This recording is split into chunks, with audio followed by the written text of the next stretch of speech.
صلی اللہ علی حبیب محمد وآلہ وصحبہ وسلم۔ ناظرین، آج ہم قوا کی دوسری قسم پڑھیں گے، کیونکہ پہلے ہم اس کی جو طبعی قسم ہے اس کے بارے پڑھ چکے ہیں۔ آج ہم اس کی دوسری قسم جو ہے قوا کی، وہ ہے نفسانی قوت۔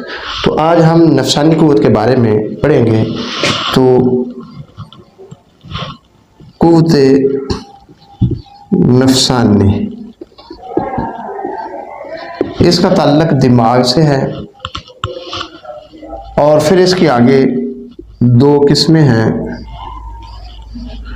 قوت محرکہ، قوت مدرکہ۔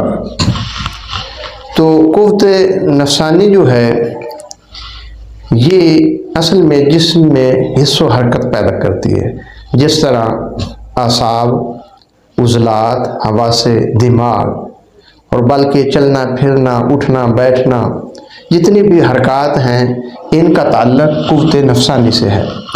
اور پھر یہ قوت آگے ان دو قوتوں کو چلاتی ہے، یہ جو قوت محرکہ ہے اور دوسری قوت مدرکہ ہے۔ قوت محرکہ جو ہے یہ حرکت دلانے والی قوت ہے، یہ جسم میں اعضاء میں حرکت پیدا کرتی ہے، تحریک پیدا کرتی ہے، خواہ وہ براہ راست ہو یا بالواسطہ ہو۔ تو اس کا تعلق قوت محرکہ سے ہے۔ تو قوت مدرکہ جو ہے یہ ادراک کرنے والی قوت ہے، مختلف چیزوں کا یہ ادراک کرتی ہے، ان کے بظاہر خد و خال اور باطنی خد و خال کے بارے میں یہ قوت جو ہے ادراک کرتی ہے۔ تو اس کی آگے پھر قوت محرکہ کی دو قسمیں ہیں، اور قوت فعلیہ۔ قوت شوقیہ جو ہے یہ ایک ایسی قوت ہے کہ جو بھی خیال یا تصور ذہن میں آتا ہے یا کوئی ارادہ پیدا ہوتا ہے تو اس سے پہلے اس کے بارے میں یہ حرکت پیدا کرتی ہے جسم کے اندر کہ اس چیز کے بارے میں جو ہے شوق پیدا ہوتا ہے، تو ایک قسم کی حرکت آ جاتی ہے۔ تو فعلیہ جو قوت ہے یہ عضلات میں حرکت پیدا کرتی ہے، اس سے عضلات سکڑتے ہیں اور پھیلتے ہیں۔ پھر شوقیہ کی آگے دو قسمیں ہیں: قوت شہوانیہ، قوت شہوانیہ اور قوت غضبیہ۔ قوت شہوانیہ جو ہے یہ بدن کے اندر جو بھی کوئی خیال یا تصور یا ارادہ آئے تو پھر یہ جو قوت ہے وہ اس کے اندر تحریک پیدا کرتی ہے، اور ایک حرکت پیدا ہوتی ہے جسم کے اندر، ایک چاہت پیدا ہوتی ہے، تو پھر انسان اس کام کو کرتا ہے۔ تو اس کا تعلق قوت شہوانیہ سے ہے۔ تو قوت غضبیہ جو ہے اس کا